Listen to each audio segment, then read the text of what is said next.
the red zone offense where we had some success last year, and you have back some of the same personnel. What do you feel like about your red zone offense, and what do you feel like can be the key to kind of keeping that going and trying to get even better at that? Yeah, the red zone is an interesting part of the whole game. I mean, everything shrinks down there. Windows, they open quickly and they close quickly. And I think one of the main things down there, the reason why we were better was because of the experience of Deshaun, over the years. And the more experience you get at quarterback, you understand how much faster the game is down there. You make really good decisions. Look, I think we can be better. We can improve in every area. Every year's different. We've got to do a good job of working it in training camp. We've worked it. We got to continue to work it. But yeah, I think with the people that we have, running backs, tight ends, and the receivers, offensive line, high expectations for the red area. Aaron, did you have a follow-up? Yeah. Bill, a couple guys didn't look like anything real serious, but Kahali Waring and Cullen Gillespie haven't practiced the last few days. If you could give us an update on them, do you expect them back on the field soon practicing? Yeah, I would say, I would say that, again, relative to the ramp up, they're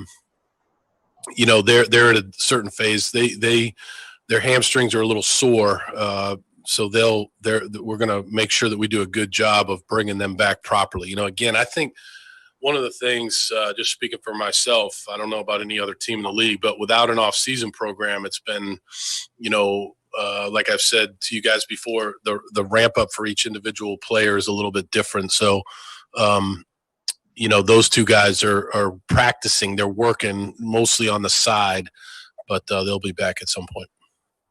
Mark Berman. Hey, Bill, how are you? Hey, Mark, good.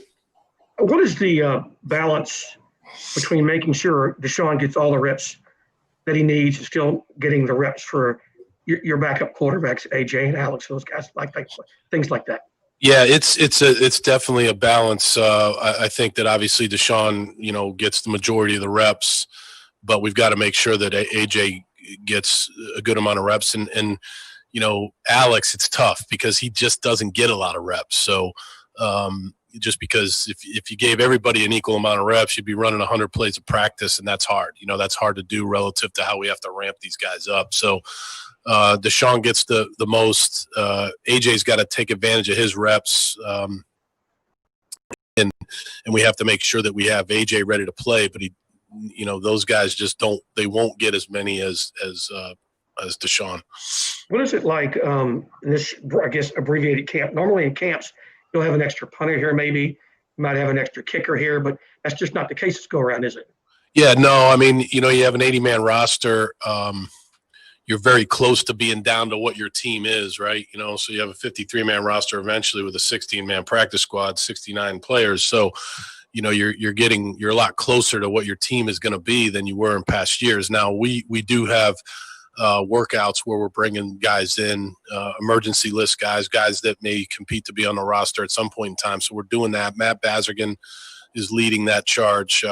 We had a workout the other day for a few players, and we'll continue to do that. But the workouts, these guys, in order to get them in for a workout, they got to come in 3 or 4 days earlier. They got to get tested for the COVID. They got, so it's a much different process than it was in the past.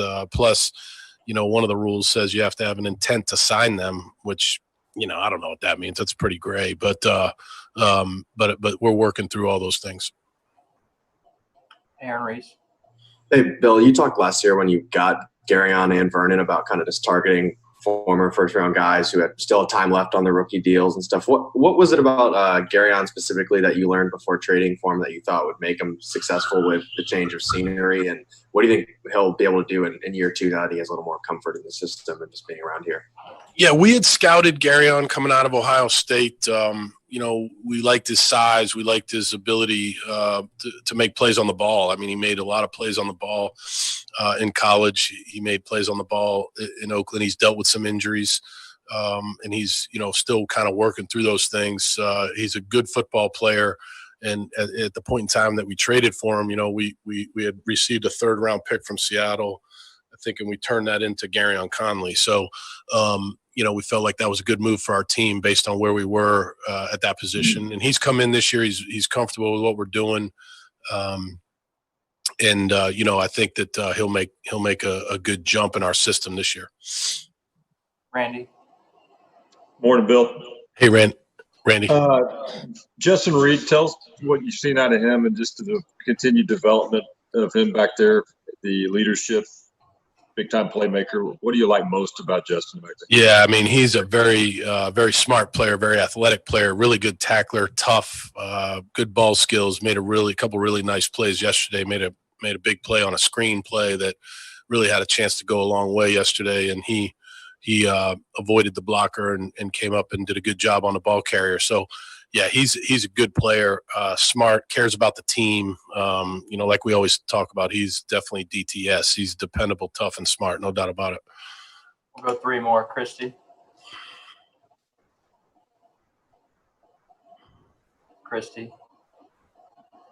All right, Brandon Scott. It's almost like Omar, like Ferris Bueller's Day Off. Bueller. This is so weird. I mean, you guys are like right across the street, but Brandon. Bueller. And Hey, Brandon.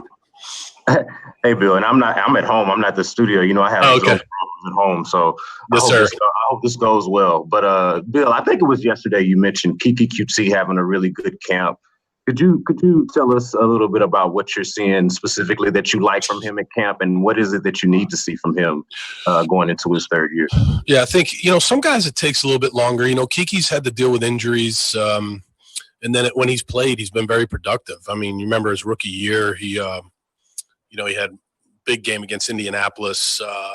He's a guy that just has dealt with some hamstring, some ankle. And so I think the big thing for Kiki is health. He's a very confident player, very good player. I think Randall Cobb has helped him, just watching how Randall Cobb operates. I think that's really helped him.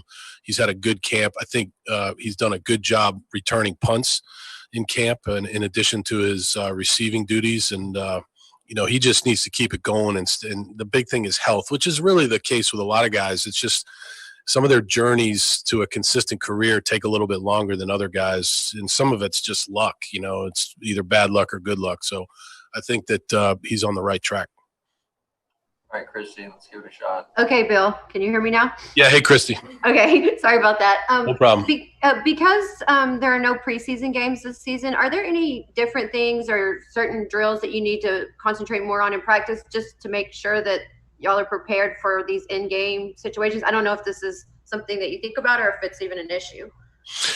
Yeah, no. I mean, look, I think like in the preseason, obviously the trend for us has been our starters don't really play a whole lot in the preseason anyways, but the games are important for them, if they do play, to get a little bit of speed work in the games, and then for your 2s and your 3s to really be able to go out on the field in a game situation and show us what they can do. It's also important for the coaches, because you do have end of the game, end of the half situations that the coaches have to deal with in all 3 phases, and we're not getting that in the without preseason games. So again, my experience in college, we didn't have any preseason games in college. And so what you do is eventually you'll have 2 or 3 game-like scrimmages, and a lot of those are for the coaches. They're obviously for the players to be able to go out there and execute and get on the film without the coach standing 2 feet behind them telling them what to do. You know what I mean? So I think that's something that we're going to work on. But,